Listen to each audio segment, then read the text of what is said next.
வணக்கம். காங்கிரஸ், டிஎம்கே கூட்டணி முறிவு. முறிவெல்லாம் இல்லைங்க. முதல்லயே அவங்க முடிவு பண்ணது தான். ரிசல்ட் வந்து ஜெயிச்சிருந்தா முதுகுல ஏறி சவாரி செய்வோம். இப்போ தோத்ததுனால முன்னாலேயே எடுத்த ஒரு முடிவ இப்போ முறிவா சொல்றாங்க. பரவால்ல. இது எதிர்பார்த்த ஒண்ணு தான். ரிசல்ட் வந்த அன்னைக்கே இது எல்லாரும் எதிர்பார்த்தது. சாமானிய தொண்டன் முதல் அனைவருமே இத எதிர்பார்த்த ஒண்ணு தான். என்ன அப்படின்னா, இதனால என்ன லாபம்? ஆட்சி அமைக்கிறவங்க ஆட்சி அமைக்கட்டும். நமக்கு சுய பரிசோதனைக்கான ஒரு நேரம். கூட யாரெல்லாம் இருக்கிறாங்க, யாரெல்லாம் போறாங்கன்னு நம்மளுக்கு தெரியும். இதற்கு மேலயும் நம்ம தெளிவா இருக்கணும். மக்களும் இத பார்த்துட்டு தான் இருப்பாங்க. இவங்கள தூக்கிட்டு நம்மளால இனி ஓடவும் முடியாது. கைய புடிச்சு இழுத்துட்டு கூட்டிட்டு ஓடவும் முடியாது. இவர்களுடைய வாக்கு வங்கி எவ்வளவு?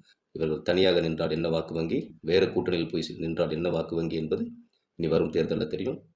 அவங்க உள்ளாட்சி தேர்தல், பாராளுமன்ற தேர்தலுக்கும் சேர்த்து இந்த கூட்டணி அமைச்சிருக்கிறதா தகவல். வாழ்த்துக்கள். காத்திருக்கிறோம். களத்தில் சந்திப்போம்.